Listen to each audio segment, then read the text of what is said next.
అస్సలాముఅలైకుం నమస్తే YouTube family. నేను ఈరోజు ఫొకాచ్చా బ్రెడ్ చేయబోతున్నాను. దానికోసం కావాల్సిన ఇంగ్రీడియంట్స్ చూసేయండి. If you do have any doubts please let me know in the comments. Thank you.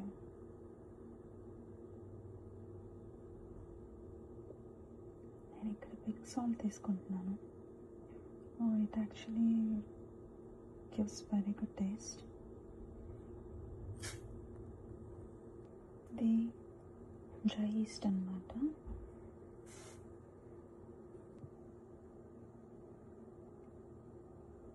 ఇది హనీ,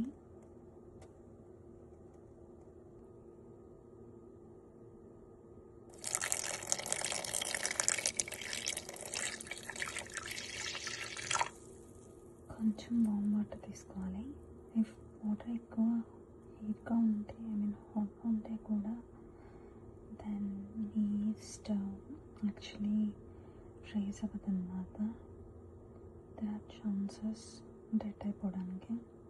సో బెటర్ మీరు జస్ట్ కొంచెం హాట్గా ఉండే వాటర్ తీసుకుంటే చాలు. విచ్ మీన్స్ గోరువెచ్చని వాటర్ ఉంటే చాలు. మరీ చల్లని వాటర్ కూడా తీసుకోకూడదు. దానివల్ల కూడా మీకు ఈస్ట్ రైస్ అవ్వదు.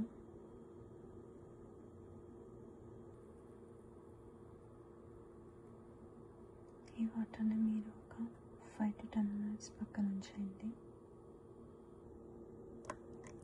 సారీ, నేను ఒక ఆయిల్ వేడి మర్చిపోయాను. దీనికి యాక్చువల్లీ చాలా అంటే చాలా ఆయిల్ పడుతుంది.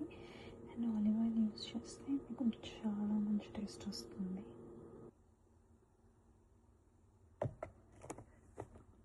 నేను ఇక్కడ 3 cups రెడ్ ఫ్లవర్ తీసుకుంటున్నాను.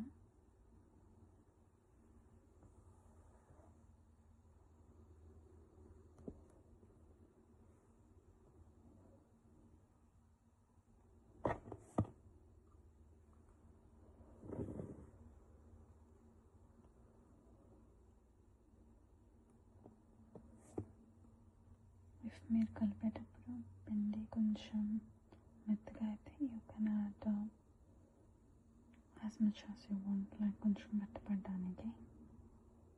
I'm also adding some Italian seasonings అన్నమాట.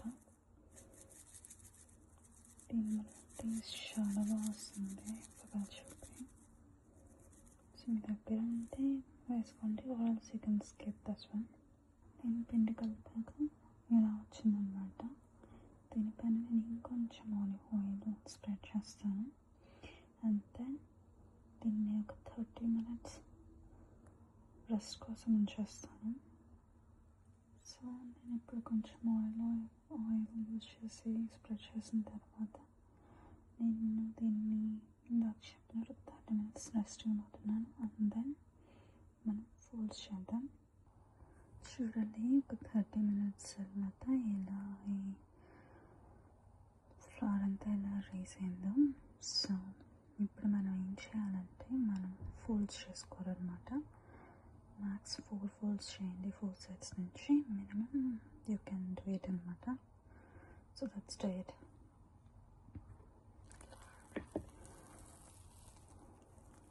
సో ఇలా మీరు కింద నుంచి చేయండి.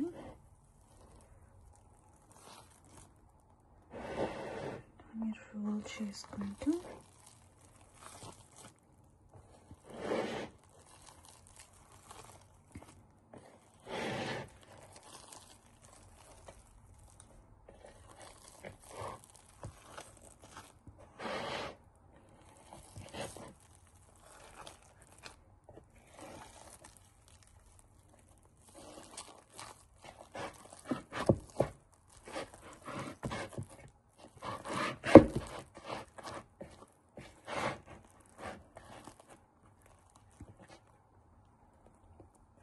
మనం ఇప్పుడు ఫోల్డ్ చేసాం కదా, అగైన్ ఇంకో 30 minutes రెస్ట్ ఇస్తాం. దాని తర్వాత మళ్ళీ ఫోల్డ్స్ చేద్దాం. చూడండి, నేను యాక్చువల్లీ ఫోల్డ్స్ చేసి పెట్టాను కదా. ఇప్పుడు మళ్ళీ ఎంత రైస్ అయిందో. అగైన్ మనం కొన్ని ఫోల్డ్స్ చేసి మళ్ళీ ఇంకో 30 minutesకి రైస్ అవ్వడానికి పక్కన పెట్టేద్దాం. సో చెప్పినట్టుగానే కింద నుంచి తీసి ఫోల్డ్ చేయాలన్నమాట.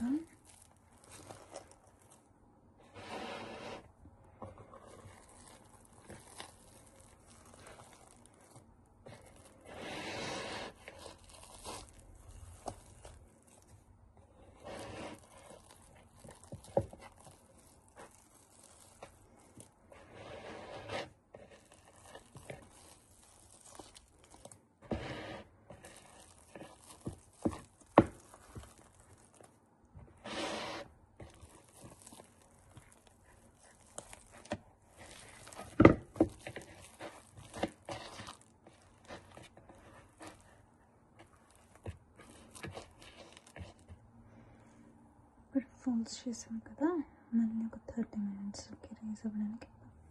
చూడండి, మనం యాక్చువల్లీ ఫోల్డ్స్ చేసి పెట్టాం కదా, ఎంత బాగా వచ్చిందో. యూ కెన్ చెక్ అన్నమాట.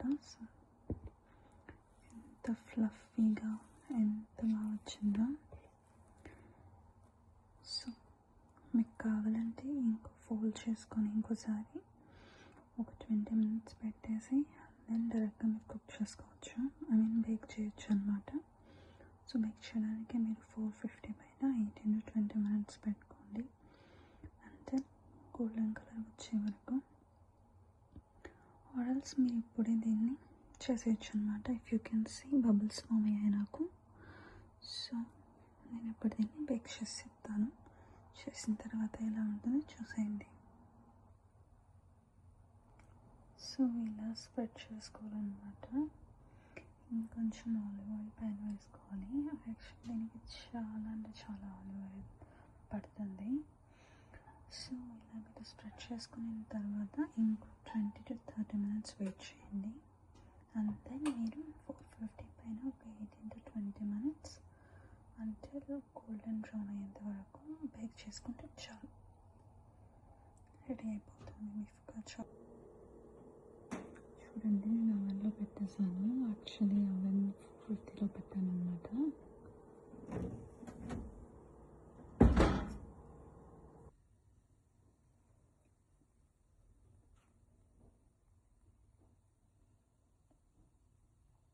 बेक होने के बाद इतना अच्छा है माशाल्लाह, చాలా